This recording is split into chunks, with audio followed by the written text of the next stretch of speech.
karena takut udah jangan lewat situ lagi, kita ngobrolin yang lain gitu. Pas dicek gitu kan pas sudah siang, udah nggak ada, emang di situ nggak ada kuda, nggak ada apa gitu.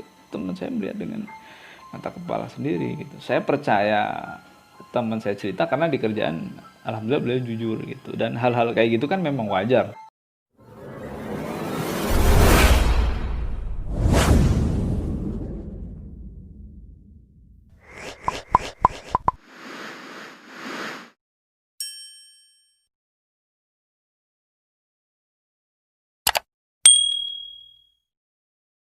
Assalamualaikum warahmatullahi wabarakatuh. Welcome back to my channel Hasan Asari 03. Ya teman-teman, mari kita lupakan sejenak ya permasalahan yang ada di hidup kita, ya kan. Kita istirahatkan dulu karena suasana udah malam. Jadi gini teman-teman, yang namanya hidup itu kehidupan ya, terutama hidup di dunia gitu. Itu suka duka itu pasti ada gitu. Dan namanya suka gitu, orang kita lihat teman kita sedang bahagia, itu pasti bahagia juga sifatnya semu gitu. Dan di saat teman kita sedang berduka, itu juga dukanya semu, itu pun sama pasti akan terjadi pada diri kita. Betul nggak? Betul nggak? Seperti itu. Jadi ya udahlah. Tapi kalau misalnya kita ada beban gitu ya, kita mau curahan hati ya kan, dan emosi kita ke bentuk sebuah video gitu, menurut saya sih itu wajar. Nggak harus artis dong ya kan, kita juga boleh. Walaupun banyak respon dari teman kita yang lihat mungkin negatif gitu, jadinya tidak memberikan respon positif, melainkan sebaliknya. Tapi nggak apa-apa, itu juga buat penangguhan mental menurut saya, ya nggak sih? Kan nggak gampang kita ngomong di depan kamera seperti ini ya kan, butuh mental, butuh keseriusan dalam menyampaikan ataupun dalam memberikan sebuah respon gitu, respon kita untuk berbicara seperti itu. Nah teman-teman, tapi kali ini saya tidak sedang ngomongin perihal ibaratnya cobaan hidup atau apapun, enggak. Tapi itu kan, melainkan saya mau menceritakan tentang kisah misteri ini.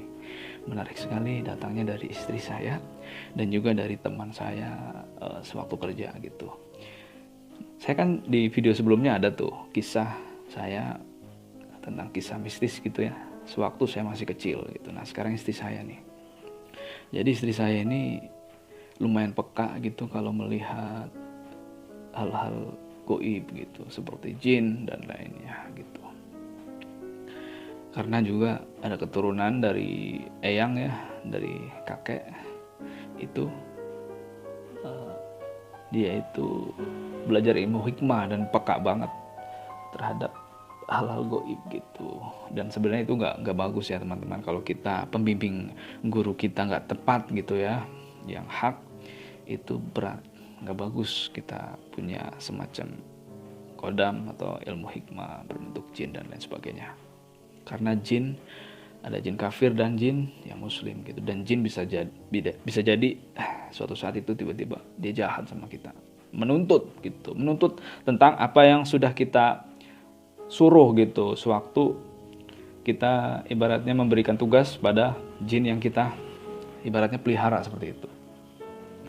Nah di sini istri saya teman-teman itu waktu kecil masih SD kan, biasa kan suka main rame-rame kan bareng teman-temannya gitu kan. Acara apa, main wayang, main macam-macam. Kalau di kampung zaman anak-anak 90-an pasti tahu ya permainan, apalagi yang Jawa nih pasti tahu banyak banget gitu. Nah, ada satu kali kejadian di mana teman-teman waktu pada main di belakang rumahnya, yang biasanya itu di belakang rumah ada kebun gitu kan, dekat rumahnya si istri saya. Itu tiba-tiba pas istri saya jalan paling belakang teman-teman, itu melihat anak kecil di pojokan rumah ya kan. Itu anak kecil masih ibaratnya sebelum sekolah SD, masih kecil gitu kan, umur 3 tahun 4 tahun. Itu merah, seluruh badannya itu merah teman-teman, merah gitu kan, dengan mata sini bulatan hitam dan kayak diem gitu di pojok gitu. bentuknya aneh gitu, pokoknya tidak wajar, tidak sama dengan manusia pada umumnya gitu kan. Menurut saya itu kan sesuatu yang ini ya, sesuatu yang cukup menakutkan gitu kalau kita sendiri yang mengalami. Nah, istri saya itu sampai diam terus melihat terus bingung, ya Allah itu apa gitu. Istri saya sambil bingung doa gitu kan, udah anak itu sambil ngeliatin, udah tuh lewat. Habis itu ada kejadian lagi, lihat beberapa bocah di belakang rumahnya sendiri waktu ada adiknya dia itu lahir gitu. Padahal di lingkungan di situ nggak ada bocah yang umuran sudah bisa lari-lari gitu, posisi telanjang itu di situ nggak ada gitu. Itu mainan di belakang rumah sampai masuk ke rumah gitu.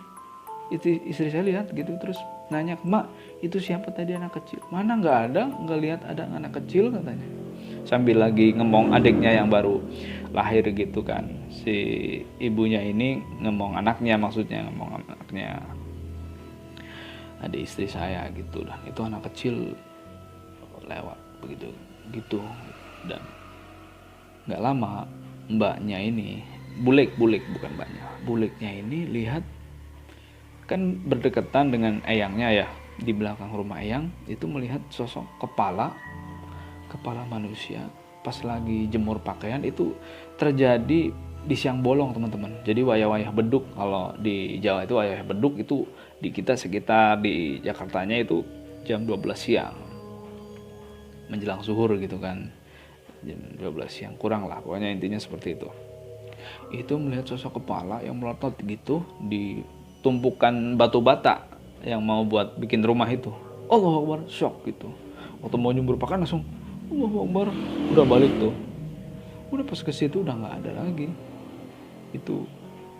Dan sama waktu istri saya melihat sosok bocah kecil yang berlumuran darah ya, bisa dikatakan tuh merah semua gitu kan, matanya besar gitu. Itu ya Allah, posisinya itu sama wayah-wayah beduk gitu, siang bolong. Dan itu shock banget gitu. Nah, dari situ membuktikan bahwasanya anak kecil gitu, dan ada beberapa cerita juga di lingkungan sering melihat hal-hal aneh gitu, terutama anak kecil.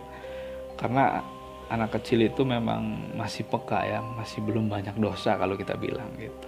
Beda kalau kita udah dewasa melihat sosok itu, biasanya orang-orang yang ngamalin ilmu-ilmu semacam ilmu hikmah, kodam seperti itu gitu kan. Jarang untuk saya atau seumuran saya kalau yang dia nggak ngamalin hal-hal itu gitu kan, nggak bersinggungan dengan semacam gaib ya, mereka juga akhirnya nggak goda kita dan nggak rese gitu, kita pun juga nggak rese. Jadi itu salah satu resiko kalau kita ngamalin ilmu-ilmu hikmah seperti itu teman-teman. Otomatis karena kita peka, jinnya juga peka. Kalau jinnya itu merasa dia nggak nyaman nih, ada yang lihat saya seperti itu. Itu dari pengalaman beberapa cerita gitu dari orang-orang yang ahlinya lah seperti itu. Jadi ya kembali lagi, saran saya jangan belajar hal seperti itu, ataupun kekebalan tubuh yang misalkan ditapung nggak bisa, udah nggak usah dipelajari gitu. Kalau kita yakin lillah filah billah itu juga pasti akan diselamatkan oleh Allah, karena adanya maunah kan. Maunah itu kan masih ada pertolongan yang dari Allah yang diberikan kepada manusia biasa gitu. Beda dengan wali Allah kan, ada karomah, kemudian mukjizat itu terjadi pada kisah-kisah nabi kita gitu. Terus irhas ya kan, kejadian luar biasa yang dialami nabi pada saat kecil ataupun bayi gitu. Nah teman-teman, untuk cerita selanjutnya ini datang dari teman kerjaan saya pada waktu saya masih kerja. Teman saya ini hidup di lingkungan yang masih jarang penduduk, masih banyak kebun gitu kan, kayak semacam ada pulau gitu, tapi itu kebun teman-teman, kebun yang ramai gitu. Nah kebun itu di lingkungan rumahnya itu dengar desas-desus yang namanya di salah satu kebun itu ada jadi ikon, di mana di di kebun tersebut itu terdapat, kalau orang yang ibaratnya apa ya, dikasih kesempatan untuk ini, maksudnya numpang lewat gitu yang lihat hal goib itu, di situ ada istana goib yang megah banget gitu, dan ada beberapa kuda-kuda gitu, kerajaan apa gitu yang kehidupan goib lah gitu. Kalau di Jawa itu kalau mata kita sedang ketenung, diarahin untuk melihat hal-hal yang dimensi lain gitu kan. Nah, teman saya waktu kecil masih SD gitu, itu pagi banget dini hari gitu kan keluar rumah, tiba-tiba melihat di kebun itu sosok kuda. Padahal teman saya ini tadinya ya pengen dengar cerita gitu ya cuman cerita doang gitu, ternyata dia ngalamin sendiri teman-teman. Jadi ada kuda 1, 2, 3 ekor gitu yang tiba-tiba masuk ke dalam lubang di kebun tersebut gitu, masuk aja gitu. Teman saya bingung gitu, kok ada kuda ya? Padahal di kampung tersebut itu pada zaman itu nggak ada yang punya kuda, nggak ada sama sekali. Makanya orang-orang kampung sering aneh kalau melihat kuda di situ gitu. Pas ditanyain di cross check nggak ada yang punya kuda gitu. Apalagi istana yang saya sampaikan tadi nggak ada. Ngelihat kuda langsung masuk ke lubang situ 1, 2 ekor. Padahal itu lubang ya nggak ada kuda gitu, dan mau ngapain kuda masuk lubang gitu, secara logika nggak ada, not logic lah ya. Nah dari situ teman saya bengong dan takut gitu, terus ngelaporin ke temennya, lari kan sambil ketakutan. Saya lihat ini kuda gitu kan, kuda di mana? Di situ yang biasa orang-orang obrolin. Beneran? Iya. Nah temennya itu akhirnya karena takut, udahlah jangan lewat situ lagi, kita ngobrolin yang lain gitu. Pas dicek gitu kan, pas sudah siang, udah nggak ada. Emang di situ nggak ada kuda, nggak ada apa gitu. Teman saya melihat dengan mata kepala sendiri gitu. Saya percaya teman saya cerita karena di kerjaan alhamdulillah beliau jujur gitu, dan hal-hal kayak gitu kan memang wajar terjadi pada cerita dimanapun orang-orang alami gitu kan. Jangankan cuma lihat kuda gitu, kadang-kadang lihat yang lebih mengerikan gitu kan, langsung melotot rambutnya panjang terus ketawa-tawa gitu kan, pakai jubah putih gitu kan, kuntilanak itu. Wah, saya juga sering tuh dengerin kisah-kisah mistis. Itu menarik banget di channelnya Raditya Dika salah satunya kan. Itu kan kisah-kisah mistis yang diangkat oleh pengalaman-pengalaman artis, itu seru banget. Saya juga dengerin, kemudian dari pengalaman teman-temannya Raditya Dika sendiri ya kan, teman-teman kuliahnya yang perumahan kosong, yang menurut saya itu sangat gila banget sih ceritanya beneran. Di rumahnya itu udah nggak aneh gitu, kayak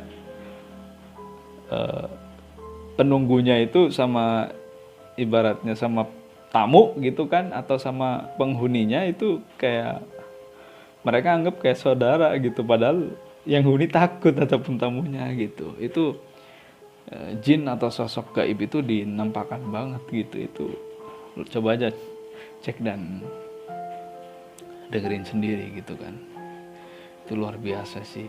Alah, apa kisah-kisah yang menurut saya cukup serius ya. Kalau kita punya mental, coba aja beraniin gitu kan, datang ke tempat perumahan yang dulu kalau nggak salah Raditya ini ngontrak atau beli rumah gitu, atau rumah saudaranya, saya lupa, pada saat masih kuliah di Jogja gitu kan. Itu seru banget sih ceritanya. Terus kisah-kisah yang di rumah sakit ya kan, yang nemuin mayat hidup gitu, itu wah gila sih, seru banget menurut saya. Ya teman-teman, intinya ya kita berusaha ya kan, kalau kita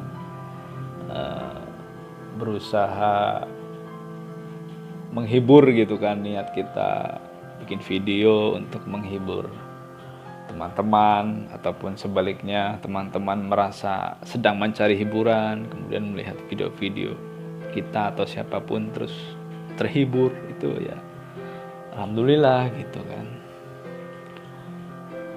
Ada juga teman saya yang punya masukan, bro lu ini nih, bagus bikin ini aja, bikin cerita konten kreator ini aja yang satu orang tapi beberapa karakter gitu, jadi dibikin kayak adegan gitu, dialog gitu ya, cerita pendek lah ya, sinetron. Seru juga sih, cuman kan butuh ini ya, kitanya kalau jalan sendiri lumayan gitu, lumayan ngeditnya lumayan gitu.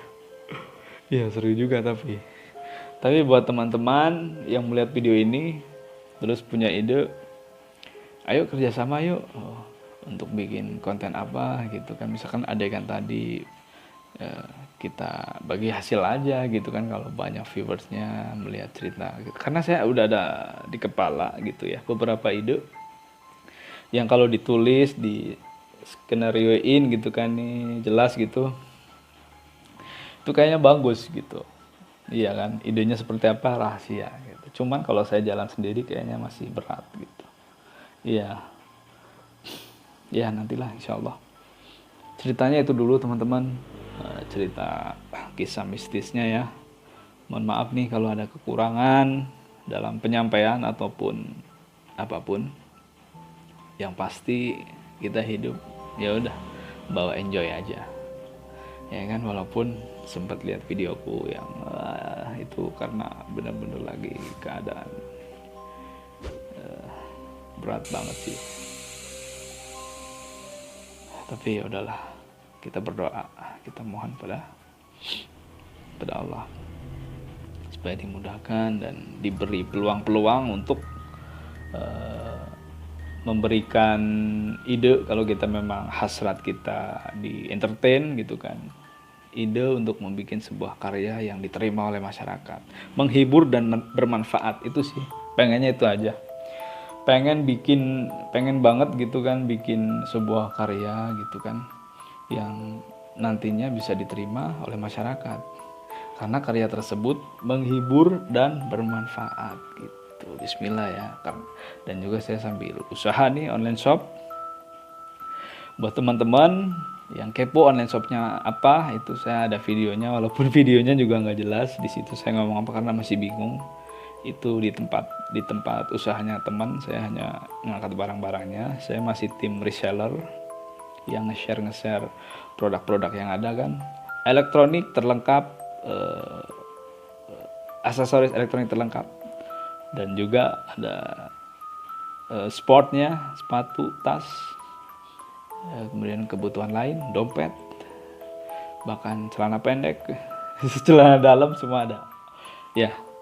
Pokoknya kepoin aja kalau teman-teman pengen tahu, oh jualan apa sih, emang bagus barangnya bagus, insya Allah premium import, pokoknya barangnya kualitasnya bagus lah gitu. Bagus dan harga merakyat, bersahabat ya kan itu yang dicari, tanpa harus barang bagus harganya juga bagus. Kalau kita nggak mampu sama aja ya kan, mending yang barang bagus kemampuan kita juga mampu gitu, barangnya bisa dipakai tahan gitu, nggak langsung dipakai rusak, itu kan ini banget, sayang gitu kan. Kita beli barang murah tapi cepat rusak kan sayang, mendingan yang agak mahal ya kan, tapi nggak mahal banget, ini masih merakyat, bersahabat, dan barangnya bagus, awet gitu.